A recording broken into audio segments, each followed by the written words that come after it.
The Bible tells us something quite remarkable. It says we are made in God's image. This is a profound statement. It doesn't mean we look like God physically. God is spirit after all.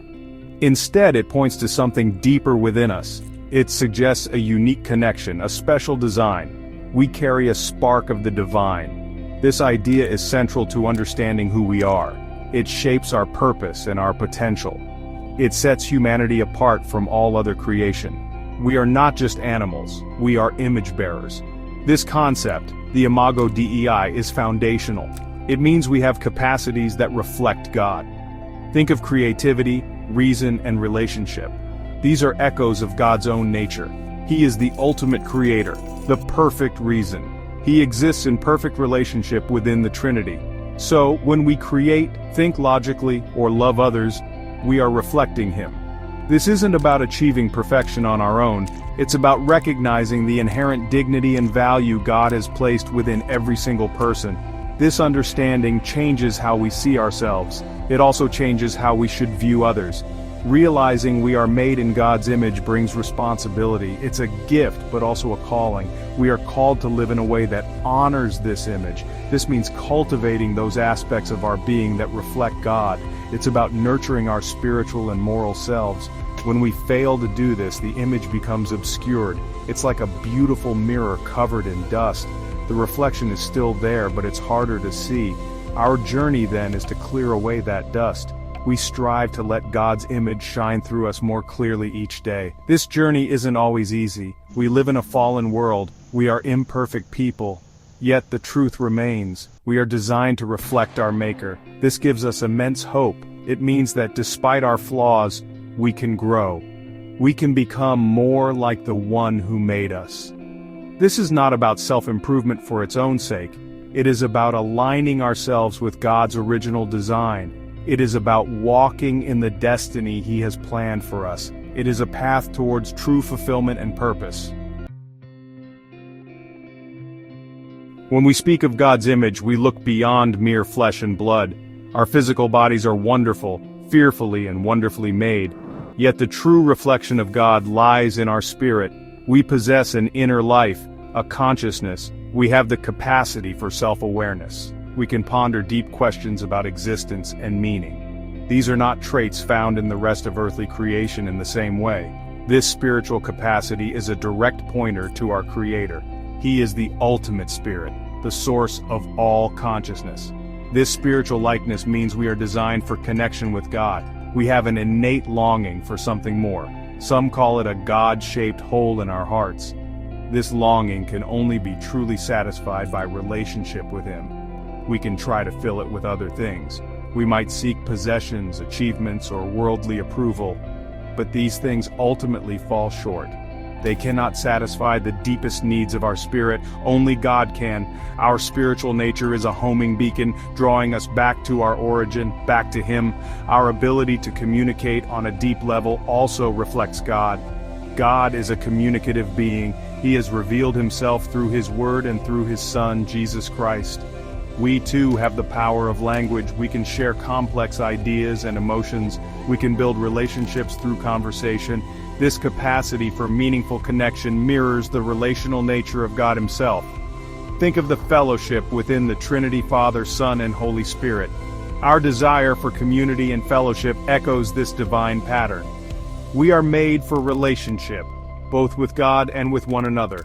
Furthermore, our spiritual nature includes a moral compass. We have an inherent sense of right and wrong. Even if we sometimes ignore it or it gets distorted, it is there. This conscience speaks to a moral lawgiver, to God. His character is the ultimate standard of goodness. Our ability to recognize good and evil, however imperfectly, is part of His image in us. It calls us to live according to His ways.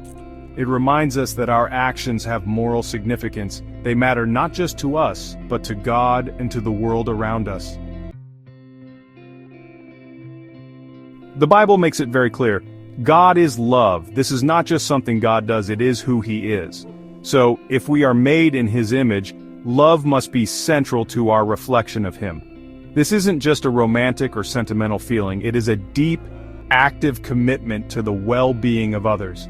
It is a self-giving love, often called agape love. This kind of love seeks the good of the other person, even at cost to oneself. It is the highest expression of our divine imprint. When we choose to love, we are acting most like God. Think of God's love for humanity. It is patient and kind. It is sacrificial, as seen in the life and death of Jesus.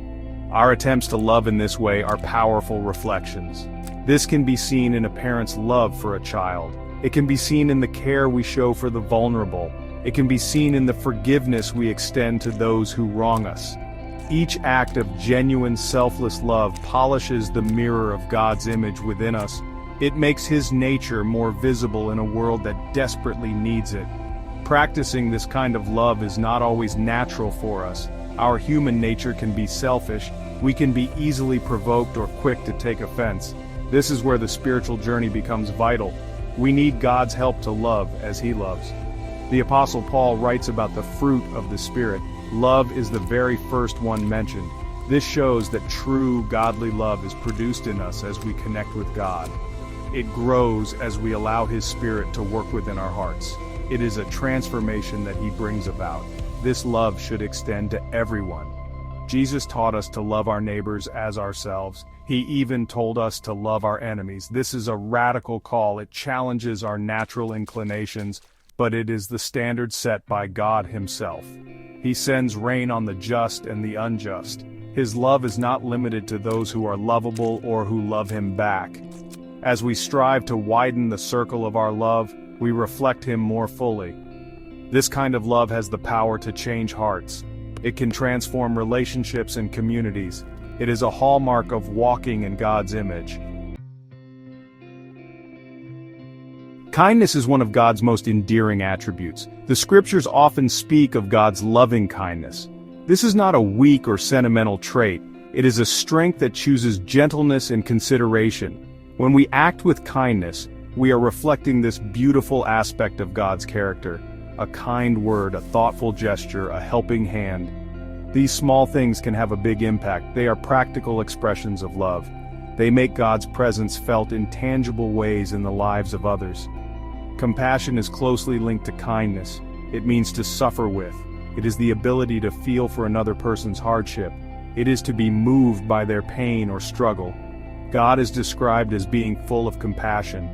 He sees our suffering and is moved by it. Jesus consistently showed compassion throughout His ministry. He healed the sick and comforted the grieving. When we allow ourselves to feel compassion, we are sharing in God's heart for humanity. It motivates us to act, to alleviate suffering, and to offer support. This is a powerful way to mirror our Creator. These attributes of kindness and compassion set us apart. While animals can show forms of care, human compassion can be profound. It can extend beyond our immediate family or group. We can feel for people we have never met in distant lands. This capacity for empathy on a global scale is a remarkable reflection of God's universal care. Practicing kindness and compassion requires us to step outside ourselves. It demands that we pay attention to the needs of those around us. It asks us to put others before our own comfort or convenience. Cultivating these qualities is a daily choice. It might mean listening patiently when we are busy. It might mean offering help when it is inconvenient. It could be as simple as a smile to a stranger, or it could be a deeper commitment to serving those in need. Each act of kindness, each moment of compassion chips away at our selfishness. It allows the gentle nature of God to be more clearly seen in us. It makes the world a slightly warmer, more caring place. This is walking in His image in a very practical and beautiful way. Being created in the image of God empowers us to reflect His love and compassion in our daily lives. Section 5. Righteousness and justice, mirroring God's moral order. God is not only loving and kind, He is also perfectly righteous and just. Righteousness means being morally right, conforming to God's law and character. Justice means fairness, impartiality, and making things right. These attributes are fundamental to who God is. He is the ultimate standard of what is good and true. His governance of the universe is based on perfect righteousness and justice. When we strive for these qualities in our own lives and in society, we reflect this crucial aspect of God's nature. Reflecting God's righteousness means living with integrity. It means choosing the right path, even when it is difficult. It involves honesty in our dealings and faithfulness to our commitments. It means aligning our personal conduct with God's standards. This is not about legalism or self-righteousness. It is about a heart that desires to honor God by living a life that pleases Him. It is about cultivating an inner character that values what God values. This personal righteousness is a foundational way we bear His image. It shows that we take His moral order seriously. Mirroring God's justice calls us to look beyond ourselves. It means caring about fairness in our communities and in the world. God has a special concern for the poor, the oppressed, and the marginalized. The Bible is filled with commands to uphold justice for the vulnerable. When we speak out against injustice or work to correct wrongs, we are reflecting God's heart. This could involve advocating for fair treatment for others. It might mean supporting efforts to alleviate poverty or discrimination. It is about wanting to see God's fairness established on earth. This pursuit of righteousness and justice is challenging. We live in a world where injustice is common. Our own hearts can be tempted by selfishness or compromise, but the call remains. We are to be people who hunger and thirst for righteousness. We are to be agents of God's justice in whatever sphere of influence we have. This doesn't mean we will achieve perfection, but our striving, our desire, and our actions in this direction are powerful testimonies. They show that we serve a God who is good and just. They reflect His desire for a world where right prevails. Section 6. Truth and Integrity, Foundations of a Godly Walk. God is truth. Jesus Himself said, "I am the way, the truth, and the life." Therefore, a life that reflects God's image must be rooted in truth. This means more than just not telling lies. It involves a commitment to reality, an alignment with what is actually true. It means being honest with ourselves, with others, and with God. It means valuing truth above convenience, popularity, or personal gain. In a world often filled with deception and half-truths, a person committed to truth shines brightly. This reflects the very nature of God who cannot lie. Integrity is truth lived out consistently. It is when our inner convictions match our outward actions. A person of integrity is whole, not divided. Their private life and public life are congruent. They are who they say they are, regardless of who is watching. This quality is a profound reflection of God's unchanging and reliable character. God is always faithful to His promises. He is always consistent with His nature. When we cultivate integrity, we become more like Him. We become trustworthy and dependable pillars in our relationships and communities. Living in truth and with integrity requires courage. Sometimes, speaking the truth is unpopular. Sometimes, acting with integrity means making difficult choices that come at a personal cost. It can mean going against the crowd or resisting temptation. But these are the moments when God's image can be most clearly displayed. It is in these challenges that our commitment to His ways is truly tested and proven. The world notices people who stand firm for what is right and true. Their lives offer a compelling alternative to superficiality and deceit. This commitment also brings deep inner peace. When we are not trying to hide anything or maintain a false front, there is a sense of freedom. Living truthfully simplifies our lives. We do not have to remember which story we told to whom. Our conscience can be clear. This inner harmony is a gift that comes from aligning ourselves with the God of truth. It makes our walk with Him more authentic and our reflection of Him more genuine. It is a foundational element of what it means to walk in His image, creating a solid base for all other virtues. Section 7. Embodying the image, practical steps in daily life. So, how do we practically live this out? How do we embody God's image in our everyday routines? It often starts with small, intentional choices. Consider our words. Do they build up or tear down? Reflecting God means using our speech to encourage, to affirm, and to speak truth with love. A kind word to a stressed shop assistant, a patient explanation to a child, or a word of thanks to a colleague. These are simple acts, yet they carry the fragrance of God's kindness. They are daily opportunities to polish the divine mirror.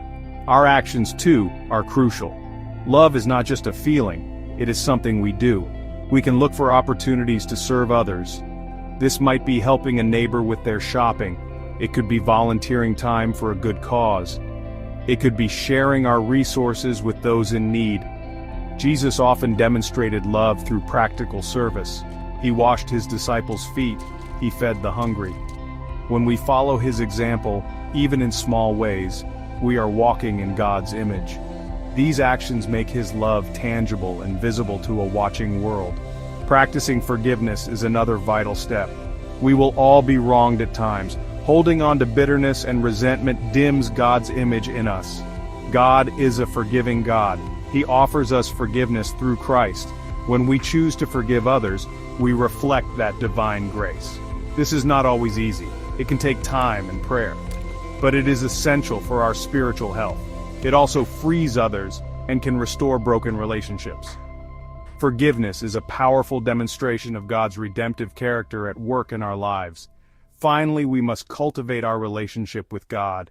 This is the source of our ability to reflect him. Spending time in prayer, reading his word, and gathering with other believers helps us. These practices shape our hearts and minds. They align our desires with his. They fill us with his Spirit, who empowers us to live differently. It is not about trying harder in our own strength. It is about drawing closer to God. As we do so, his image is naturally formed in us more and more. Our daily walk becomes a clearer reflection of his presence. Section 8. The transformative power impact on self and others. Walking in God's image has a profound transformative power. Firstly, it changes us from the inside out. As we consciously try to live out attributes like love, kindness, and righteousness, our character develops. We become less self-centered and more God-centered. We become more other-focused. This journey of sanctification, of becoming more like Christ, is a lifelong process. It is not always smooth. There will be setbacks. But the overall direction is one of growth and positive change. We become more of who God created us to be. This transformation within us naturally overflows to others. When people see genuine love, consistent integrity, or selfless compassion, they are impacted. Our lives can become a testament to God's goodness. They can point people towards him. In a world often marked by cynicism and darkness, a life reflecting God's light stands out. It can offer hope. It can challenge others to consider a different way of living. We may never know the full extent of our influence, but our actions, guided by God's Spirit, can ripple outwards in ways we cannot imagine. Moreover, when we embody God's image, we contribute to a better world. Imagine communities where justice, truth, and kindness are actively pursued. Such places would be havens of peace and flourishing. While we cannot create a perfect world, our efforts matter. Each act of righteousness pushes back against injustice. Each expression of love counters hatred. We become agents of God's kingdom, bringing glimpses of his heavenly rule to earth. This is a significant part of our calling as image bearers. We are to be salt and light in the world. This journey also deepens our own relationship with God. As we strive to reflect him, we understand him better. We appreciate his character more. Our struggles to love like him make us more grateful for his perfect love for us. Our attempts to be righteous highlight his perfect holiness. This process draws us into closer communion with our Creator. We begin to see the world more from his perspective. Our desires start to align more with his desires. This intimate connection is one of an image bearer's greatest joys and privileges. Section 9. Walking Closer. The ultimate goal of reflecting God. The ultimate goal of reflecting God is not just about momentary acts of goodness. It is about a continuous walk, a journey of growing closer to him. It's about our entire lives becoming a clearer, more consistent reflection of his character. This is not a destination we fully reach in this life. It is an ongoing process of becoming. Each day offers new opportunities to choose his way. Each challenge is a chance to lean more on his strength. The path is one of daily surrender and daily seeking his face. This walk brings us into deeper fellowship with God. The more we understand his heart through trying to emulate his attributes, the more we desire His presence. It is like getting to know a dear friend more intimately. We learn their ways, their preferences, their passions. Similarly, as we practice love, justice, and truth, we learn more about the God who embodies these perfectly. This intimate knowledge fuels our worship, it deepens our trust, it makes our relationship with Him the most precious thing in our lives. He becomes our truest guide and companion. Walking in God's image also brings a profound sense of purpose. We were created for this. When we live in alignment with our divine design, we find a fulfillment that nothing else can offer. It answers the deep questions of why we are here. Our purpose is to know God and to make Him known. Reflecting His image is how we make Him known. It gives meaning to our daily struggles and our small victories. It connects our ordinary lives to God's extraordinary plan for humanity. This is a deeply satisfying way to live. Ultimately, this journey of walking in God's image prepares us for eternity with Him. It is a foretaste of the perfect communion we will one day enjoy. As we are transformed more into His likeness here on earth, we become more fitted for His presence. The desire to see Him face to face grows stronger. This hope motivates us to persevere, to keep striving to reflect Him more clearly. It is a journey that begins now, but its full realization awaits us in the glory to come. It is a walk towards our true home, guided by His light.